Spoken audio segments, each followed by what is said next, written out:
Chapter 2 का question number 78 जो कि पूछा गया है आरबीएससी 2013 के मेन एग्जाम में।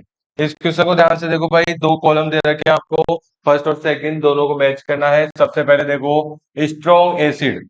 स्ट्रॉन्ग एसिड जो है वो आपके होता है क्या, HCl, H2SO4 या HNO3। तो देखो HCl, H2SO4 और HNO3 में से कुछ है, ये रहा।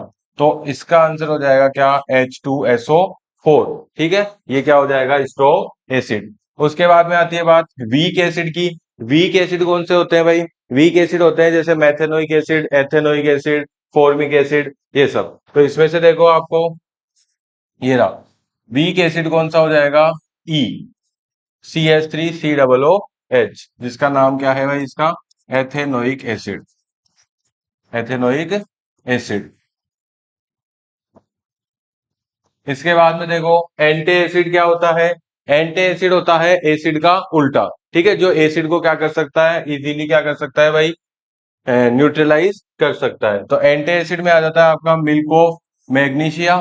ठीक है, मिल्क ऑफ मैग्नीशिया क्या है, एज ए रेमेडी भी यूज किया जाता है एसिडिटी में। ठीक है, तो इसलिए ये क्या हो गया, एंटी एसिड। इसका फॉर्मूला हो जाता है क्या, MgOH का होल ट्वाइस।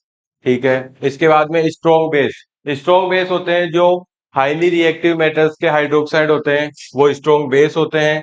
जैसे कि यहाँ पे दे रखा है आपको क्या, NaOH। तो NaOH क्या हो जाएगा आपका, स्ट्रॉन्ग बेस।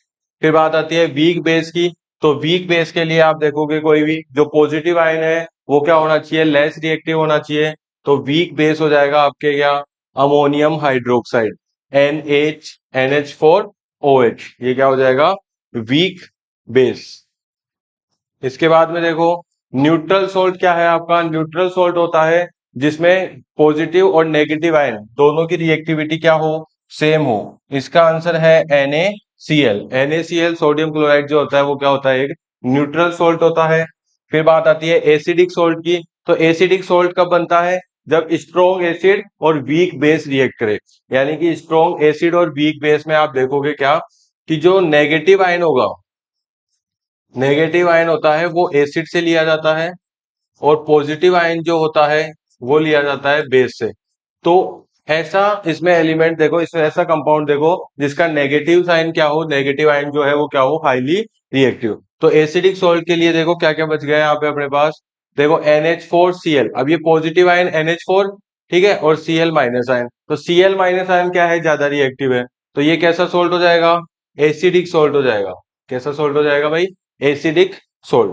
इसके बाद में अगर बात करें बेसिक सोल्ट की, तो बेसिक सोल्ट के लिए क्या देखो, पॉजिटिव आयन जो होना चाहिए वो क्या होना चाहिए, हाई रिएक्टिव होना चाहिए। तो देखो इसमें सोडियम में Na+ और CO3-। तो Na+ जो है वो क्या है भाई, थोड़ा सा हाईली रिएक्टिव है CO3 के कंपैरिजन में। तो NH2CO3 क्या हो जाएगा, बेसिक सोल्ट। उसके बाद में फिर नेचुरल इंडिकेटर सभी जानते हैं, टर्मरिक होता है। नेचुरल इंडिकेटर कौन सा हो जाएगा, टर्मरिक। ठीक है, हल्दी। और उसके बाद में लास्ट बचा है सिंथेटिक इंडिकेटर, जो कि एक ही ऑप्शन बचा होगा आपके पास। ठीक है, वो कौन सा हो जाएगा, मेथिल ऑरेंज। तो ये तरीके से जो लास्ट 10th है उसका जो ऑप्शन हो जाएगा वो डी हो जाएगा। तो इस तरह से आप इन सभी को क्या कर सकते हो, मैच कर सकते हैं।